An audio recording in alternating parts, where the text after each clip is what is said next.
నమస్తే అండి. నేను మీ doctor Shruti, consultant and fertility expert at 49 hospitals LB Nagar branch. ఇవాళ ఐవీఎఫ్ ట్రీట్మెంట్ తీసుకున్న వాళ్ళకి, వాళ్ళు అనుకున్నటువంటి రెస్పాన్స్ రాలేదు. ఐవీఎఫ్‌లో మనం ఇన్ని ఎగ్స్ వస్తాయనుకున్నాము, ఇన్ని ఎంబ్రియోస్ వస్తాయనుకున్నాము. కానీ మాకంత ఎక్స్‌పెక్టెడ్ మాకు 10 ఎగ్‌లు, 12 ఎగ్స్ వస్తాయన్నారు. కానీ వచ్చింది మూడో, నాలుగో ఇలా అన్‌ఎక్స్‌పెక్టెడ్‌గా పువర్ రెస్పాన్స్ వస్తదనమాట. సో, ఇలా అన్‌ఎక్స్‌పెక్టెడ్ పువర్ రెస్పాన్స్ రావటానికి కారణాలేంటి? సో, దీని గురించి మాట్లాడదామండి. అందరూ ఐవీఎఫ్ ప్రొసీజర్ ఎలా చేసుకున్నాం, ఎలా సక్సెస్ అవుతది ఇవన్నీ చెప్పారు. బట్ ఒకవేళ మీకు ట్రీట్మెంట్ వర్కౌట్ అవ్వలేదు సరిగ్గా, మీకు ఎక్స్‌పెక్టెడ్ చేసినంత రెస్పాన్స్ రాలేదు, అసలు ఎంబ్రియోస్ ఫార్మ్ కాలేదు. దీనికి ఏమేం కారణాలుండొచ్చు? అండ్ నెక్స్ట్ టైమ్ ఇలా అవ్వద్దు అంటే మనం ఏం చేయొచ్చు?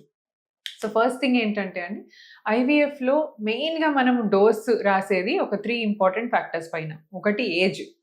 ఏజ్ ఎంత తక్కువుంటే అంత మంచి రెస్పాన్స్ ఒస్తది. ఒక 25 ఇయర్ అమ్మాయికి వచ్చిన రెస్పాన్స్ 35లో రాదు. 40లో ఇంకా తక్కువ రెస్పాన్స్ ఒస్తది. So, age is one of the important factor. Next వచ్చేసి వెయిట్ అండి. Normal weight or thinner side ఉన్న వాళ్ళకి మంచి ఎక్స్‌పెక్టెడ్ రెస్పాన్స్ ఒస్తది. బికాజ్ ఆ డోస్ వాళ్ళ బాడీకి సరిపోతది. కొంచెం overweight or obese side ఉన్న వాళ్ళలో రెస్పాన్స్ కొంచెం పూర్ ఉండొచ్చు. సో, ఇవి 2 important factors. Next thing sperm factor అండి. స్పెర్మ్ ఫ్యాక్టర్ మనము టెస్ట్‌లో చూసుకున్నట్టయితే స్పెర్మ్ కౌంట్ బావుంది, మొటిలిటీ బావుంది, అన్నీ బావున్నాయి. బట్ మనం పికప్ రోజు యూజ్ చేసినప్పుడు స్పెర్మ్‌లో ఫ్రాగ్మెంటేషన్ ఎక్కువుండటం వల్లో, లేదా ఏదో ఒక రీజన్ వల్ల ప్రాపర్ స్పెర్మ్ మనకి దొరకకపోవచ్చు. సో, స్పెర్మ్ ఫ్యాక్టర్ హస్బెండ్ బాగా స్మోకింగ్ ఉన్నా, హస్బెండ్‌కి డయాబెటిస్ ఉన్నా, బీపీ ఉన్నా, ఇలాంటి ఏదైనా ఫ్యాక్టర్ వల్ల స్పెర్మ్ కొంచెము కౌంట్ అన్నీ తక్కువున్నా దాని కెపాసిటీ కొంచెం తగ్గిపోతదనమాట. So, abnormal sperm factors, morphology తక్కువున్నా, ఇవన్నీ మోటిలిటీ బాగా తగ్గిపోయినా, వీటి ద్వారా గూడా మనము ఎంబ్రియో ఫార్మేషన్ గాని, తర్వాత ఫెర్టిలైజేషన్ ఇవన్నీ కూడా తగ్గొచ్చనమాట. సో, ఈ 3 ఫ్యాక్టర్స్ పైన బేస్ చేసుంటది. సో, ఇప్పుడు ఫర్ ఎగ్జాంపుల్ ఒక పేషెంట్‌కి మనం ఐవీఎఫ్ స్టార్ట్ చేసాము. ఇంజెక్షన్స్ అన్నీ తీసుకుంటున్నారు. అన్నీ కరెక్ట్‌గా వెళ్తున్నాయి. బట్ స్టిల్ మనం ఎక్స్‌పెక్ట్ చేసినవి 10 ఎగ్స్ అయితే వాళ్ళకొచ్చినవి రెండో, మూడో. సో, ఇలాంటి వాటికి రీజన్ ఏమవ్వచ్చు? ఒకటి, డాక్టర్ మిమ్మల్ని కరెక్ట్‌గా అసెస్ చేసి మీ బాడీ వెయిట్‌కి, మీ ఏజ్ ప్రకారము ఏ డోస్ అండ్ మనకు 2 రకాల ఇంజెక్షన్స్ ఉంటాయండి. ఒకటి రికాంబినెంట్ ఎఫ్ఎస్‌హెచ్ అని, ఒకటి హెచ్ఎంజీ అని. సో, తక్కువ ఏజ్ ఉన్న వాళ్ళల్లో అండ్ మంచిగా పీసీఓడీ ఉన్న వాళ్ళల్లో మనం ఒక టైప్ వాడతాం. అలాగే కొంచెం ఎల్డర్లీ ఏజ్ గ్రూప్, తక్కువ ఎగ్స్ ఉన్న వాళ్ళలో ఇంకో టైప్ ఆఫ్ ఇంజెక్షన్ వాడతాం. సో, ఇలా కాకుండా మీకు డిఫరెంట్ టైప్స్ ఆఫ్ ఇంజెక్షన్స్ ఇచ్చారనుకోండి, మీకు అనుకున్నంత మంచిగా ఎగ్స్ పెరగకపోవచ్చు. అండ్ ఇంకోటి ప్రాపర్ డోసింగ్ అండి. ఆన్ ద డే 2 ఇట్‌సెల్ఫ్ మనము ఐవీఎఫ్‌కి ఇంజెక్షన్స్ మొదలు పెడతాం. సో, డే 2 రోజు ఎంతైతే డోస్ అవసరమో, ఆ హైయెస్ట్ డోస్ మనం ఇవ్వాల్సుంటది. సో, వాటెవర్ మాక్సిమం డోస్ ఉంటదో దాంతోని స్టార్ట్ చేస్తేనే ఆ ఎగ్స్ అన్నిటికి సరిపడా డోస్ దానివల్ల ఎగ్స్ అన్నీ రిక్రూట్ అవుతాయి.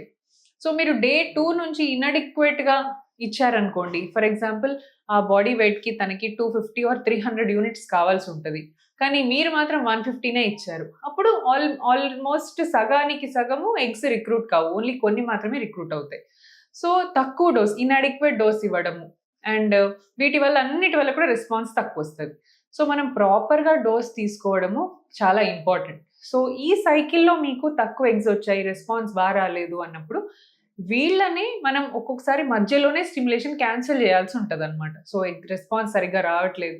డేస్ మనం 5, 6 ఇంజెక్షన్స్ తీసుకున్నాం, 7, 8 ఇంజెక్షన్స్ తీసుకున్నాం. బట్ స్టిల్ ఎగ్స్ అన్నీ సేమ్ అంతే ఉన్నాయి అనుకోండి. అప్పుడు ఆ సైకిల్ మోస్ట్‌లీ క్యాన్సెల్ చేసి నెక్స్ట్ ఫ్రెష్‌గా సైకిల్ ప్రారంభిస్తాం. సో, నెక్స్ట్ సైకిల్‌లో మనం ఎటువంటి చేంజెస్ చేసుకోవచ్చు. మళ్ళీ ఇలాగే క్యాన్సెలేషన్ అవ్వకుండా మంచిగా స్మూత్‌గా సైకిల్ అంతా ఎండ్ అవ్వాలి అంటే, వెయిట్ కనుక ఎక్కువుంటే please try to reduce at least 2-3 kgs. మీరు 2-3 కేజీస్ వెయిట్ రెడ్యూస్ అయ్యి రావాల్సుంటది. అండ్ మంచి యాంటీ ఆక్సిడెంట్ కోర్స్ పీసీఓడీ ఉందనుకోండి, రెసిస్టెంట్ పీసీఓడీ. పీసీఓడీ వాళ్ళలో కొంచెం డిఫికల్ట్ అనమాట ఎగ్స్‌ని గ్రో చేయటం. Most of the 90% of the PCODs respond అవుతాయండి. కొన్ని 10% ఆఫ్ ద రెసిస్టెంట్ పీసీఓడీకి కొంచెం టైం పడతది. సో, వీళ్ళు యాంటీ ఆక్సిడెంట్స్ తీసుకొని, ప్రాపర్ ఎక్సర్‌సైజ్ చేసి, డైట్ చేసి, కొద్దిగా లైఫ్ స్టైల్ మోడిఫై చేసుకొనొచ్చిన తర్వాత ఒక ఇద్దరు పేషెంట్స్ ఉన్నారండి. వాళ్ళకి ఫస్ట్ టైమ్ స్టిమ్యులేషన్‌లో అస్సలు ఎగ్ పెరగలేదు. నెక్స్ట్ టైమ్ ఎక్కువ డోస్ పెట్టి కొంచెం వెయిట్ తగ్గేసొచ్చారండి. ఇప్పుడు they are with twins. So, ఇలాంటి వండర్స్ కూడా జరుగుతాయన్నమాట మన దాంట్లో. సో, మనం ఎట్లా డోస్ స్టార్ట్ చేస్తున్నాము, ఎంత కరెక్ట్‌గా మనం పేషెంట్‌ని చూజ్ చేస్తున్నాము. సో ఈ పేషెంట్‌కి కావాల్సిన ఏ డ్రగ్ ఇస్తున్నామో ఇదంతా కూడా మీ ఫర్టిలిటీ ఎక్స్‌పర్ట్ డిసైడ్ చేసి మీరు పెడతారు. సో ఒక్కసారి మీకు కనుక ఐవీఎఫ్ ఫెయిల్ అయింది అంటే డు నాట్ వరీ, మీ దగ్గర నుంచే మళ్ళీ ఇంకోసారి మనం better eggs, improved number of eggs తీసుకోవచ్చు. కొంతమంది ఏమనుకుంటారు, మాకు ఈసారి ఎగ్స్ మంచిగా పెరగలేదు కదా, డోనార్‌కి వెళ్ళిపోదాము, మాదేదైనా ప్రాబ్లమ్ ఉందేమో అనుకుంటారు. బట్ అన్ని టైమ్స్ అలా కాదండి. It could be due to improper dosing, incorrect selection of the patient, వీటన్నిటి వల్ల కూడా అయ్యుండొచ్చు. సో నెక్స్ట్ టైం మనము ప్రాపర్ డోసింగ్ ఇస్తే మీకు మంచిగా రెస్పాన్స్ వస్తది. అండ్ ఈ through out the IVF cycle females and males చేయాల్సిన ఒక ఇంపార్టెంట్ పని, మీ ఫుడ్ మీరు ఏదైతే తీసుకుంటున్నారో అది చాలా ఇంపార్టెంట్ అండి. Try taking lot of vegetables, మంచి ఫ్రెష్ ఫ్రూట్స్, ఎక్కువ తీపి ఫ్రూట్స్ కాకుండా ఆరెంజెస్, బెర్రీస్‌లో మంచి యాంటీ ఆక్సిడెంట్స్ ఉంటాయండి. బెర్రీస్ తీసుకోండి. And daily half an hour 30-40 minutes of మంచి ఏరోబిక్ వర్కౌట్ గానీ, లేదా స్ట్రెంథెనింగ్ ఎక్సర్‌సైజ్, మజిల్ స్ట్రెంథెనింగ్ అంటే మజిల్ బిల్డప్ చేసేవి లైక్ డంబెల్సో, లేదా కొంచెం స్క్వాట్స్ చేయడం. ఫీమేల్స్‌కైతే squats is a very good exercise అనమాట.